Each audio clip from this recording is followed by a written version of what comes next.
Hello दोस्तों, आज हम बात करेंगे पैनिक अटैक्स के बारे में। पैनिक अटैक एक ऐसी बीमारी है जिसमें सडन इंटेंस घबराहट, बेचैनी या एंजाइटी व्यक्ति को होगा, जो कि कुछ मिनट से लेकर कुछ घंटे तक होगा और उसके बाद वो अपने आप ठीक हो जाता है। ज़्यादातर इसके कुछ फिजिकल और साइकोलॉजिकल पैरामीटर्स या सिम्टम्स भी साथ में देखे जा सकते हैं। ये पैनिक अटैक क्या होता है, कैसा होता है, किसको होता है, क्या इसके कारण है, क्या इसके लक्षण है, कैसे आइडेंटिफाई करते हैं और कैसे हम इसको ट्रीट करते हैं, आज इस पर एक ब्रीफ ओवरव्यू करेंगे ताकि पैनिक अटैक संबंधित आपको जानकारी मिल जाए। पैनिक अटैक और हार्ट अटैक में क्या डिफरेंस होता है, इसको हमने ऑलरेडी एक अलग वीडियो में डिस्कस किया है। आज इस पर एक ओवरव्यू करेंगे। टॉपिक पर जाने से पहले जो लोग हमारे चैनल पर नए हैं, मैं रिक्वेस्ट करूँगा कि चैनल को सब्सक्राइब करें, वीडियोज़ को लाइक करें, शेयर करें, फॉलो करें, कमेंट करें, पूरा देखें। टॉपिक इंपॉर्टेंट है इसलिए इसे एंड तक देखिएगा। तो चलिए शुरू करते हैं इंपॉर्टेंट वीडियो। सबसे पहले इसके कारण क्या है। पैनिक अटैक ज़्यादातर साइकोलॉजिकल प्रॉब्लम में बहुत ज़्यादा एक्सेसिव एंजाइटी की वजह से हो सकता है। किसी किसी व्यक्ति को ब्रेन के न्यूरोट्रांसमीटर लेवल में खासकर सीरोटोनिन, नॉरएपिनेफ्रिन और गाबा यानी GABA इसके लेवल्स में अगर चेंजेस हो तो इसकी वजह से हो सकता है। कुछ लोग को कुछ मेडिकल बीमारियां जैसे हार्ट प्रॉब्लम है, रेस्पिरेटरी प्रॉब्लम है और हाइपरथायरॉयडिज्म है, तो इनसे पैनिक अटैक ट्रिगर हो सकता है। बहुत ज़्यादा मेंटल स्ट्रेस से हो सकता है, कोई साइकोलॉजिकल या फिजिकल ट्रॉमा किसी को हुआ हो तो हो सकता है। कुछ लोग को जेनेटिक फैक्टर्स की वजह से हो सकता है, जिसमें फैमिली हिस्ट्री होती है, व्यक्ति को परिवार में कई लोग को ऐसा होता है। कुछ लोग को लाइफस्टाइल फैक्टर्स जैसे अगर कोई बहुत ज़्यादा स्मोकिंग करता है, अल्कोहल लेता है, कोई ड्रग्स लेता है तो उनको पैनिक अटैक हो सकता है। किसी किसी व्यक्ति को कोई पर्टिकुलर सिचुएशन में अटैक आ सकता है, बहुत ज़्यादा भीड़ देके, बहुत ज़्यादा कोई पर्टिकुलर प्रॉब्लम देके, बंद कमरे में या कोई डरावनी चीज़ को देख के पैनिक अटैक हो सकता है। तो कोई पर्टिकुलर स्ट्रेस फैक्टर की वजह से भी पैनिक अटैक ट्रिगर हो सकता है।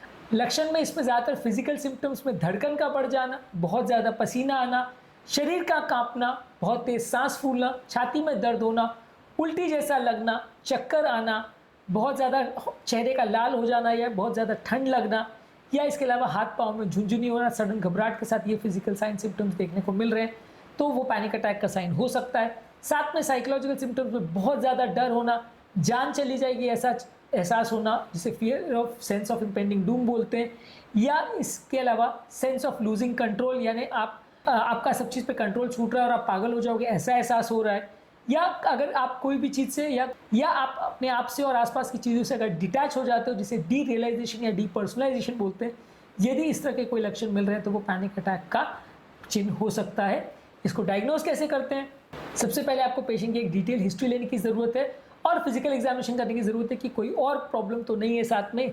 ये जो पैनिक अटैक है उसके फीचर्स टिपिकल उसमें अगर मिल रहे हैं और कोई और बीमारी या अल्टरनेटिव डायग्नोसिस नहीं है तो आप उसे पैनिक अटैक सोच सकते हैं।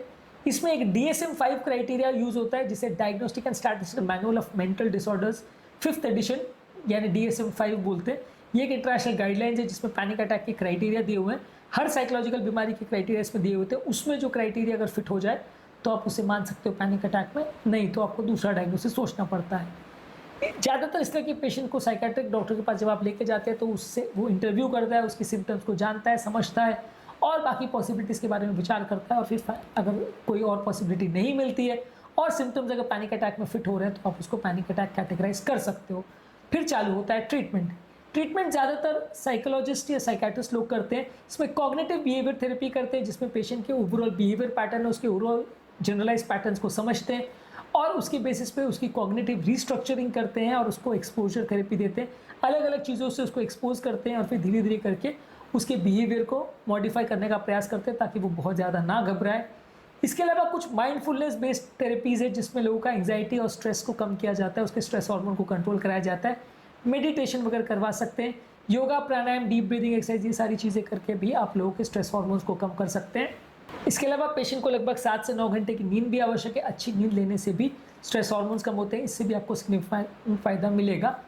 कुछ मेडिसिन जैसे एंटी डिप्रेसेंट्स, जो कि अगर साथ में डिप्रेशन अगर एसोसिएटेड हो तो वहाँ पे आप प्रयोग कर सकते हैं।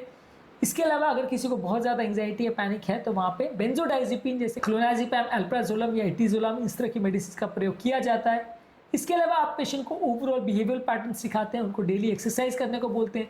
डेली एक्सरसाइज करने से और हेल्दी डाइट वगैरह लेने से, चाय, कॉफ़ी और अल्कोहल को अवॉइड करने से, स्मोकिंग को अवॉइड करने से, ड्रग्स को अवॉइड करने से, ये सारी चीज़ों को करने से आपको बेनिफिट मिलेगा पैनिक अटैक में।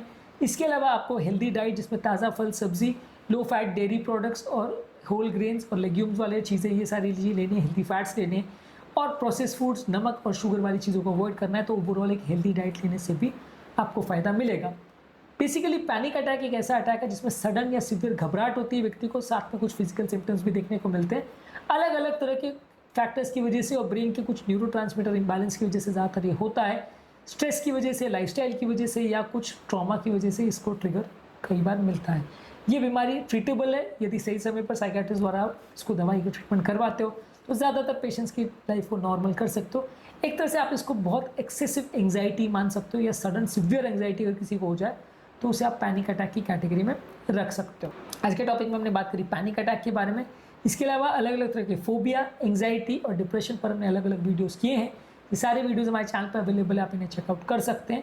उम्मीद करूंगा कि आज के टॉपिक में कुछ नया जानने को मिला होगा। जो लोग हमारे चैनल पर नए हैं उन्हें रिक्वेस्ट करूंगा कि चैनल को सब्सक्राइब करें, वीडियोज़ को लाइक करें, शेयर करें, फॉलो करें, कमेंट करें, पूरा